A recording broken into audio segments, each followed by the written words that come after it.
വളരെ സിമ്പിളാണല്ലോ നിങ്ങൾ ചിന്തിക്കുന്നുണ്ടാവും. പക്ഷേ ഇപ്പം എനിക്ക് കഴിഞ്ഞ ആഴ്ച ഒരു കുട്ടി വന്നത് സ്വന്തമായിട്ട് ഡ്രസ്സ് ഇടാനും അഴിക്കാനും പറ്റുന്നില്ല, മുടി വാർന്ന് കെട്ടാൻ പറ്റുന്നില്ല, ഒരു കാര്യവും പല്ല് ബ്രഷ് ചെയ്യാൻ പോലും. വയസ്സ് എത്രയെന്ന് അറിയാം? 13 വയസ്സ്. അതൊക്കെ എല്ലാ കാര്യങ്ങളും ഓക്കെയാണ്. ഈ ഒരു കാര്യത്തിൽ ചെയ്യാൻ പറ്റുന്നില്ല. അത് അത്രയും ഇമ്പോർട്ടൻ്റ് ആണ്. കുഞ്ഞാവുമ്പോൾ തന്നെ ഉമ്മമാരെ അല്ലെങ്കിൽ വീട്ടിലാരെങ്കിലും ഒക്കെ ചെയ്ത് കൊടുത്ത് ശീലിപ്പിച്ചിട്ടാണ്. തിരിച്ച് വെക്കുമ്പോൾ ഫസ്റ്റ് ബട്ടൺ വയ്ക്കുക, ഫോർവേഡ്.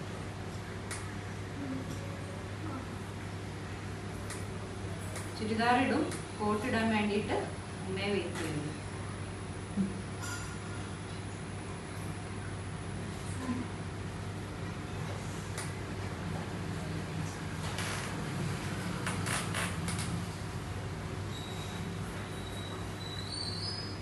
ഇതൊക്കെ അത്രയും കുട്ടികളെ സംബന്ധിച്ച് ഇത്തിരി എഫർട്ട് വേണ്ട ഒരു കാര്യമാണ്. കാരണം നമ്മുടെ ബട്ടൺസിൻ്റെ ഹോള് നല്ല ടൈറ്റ് ആയിരിക്കും.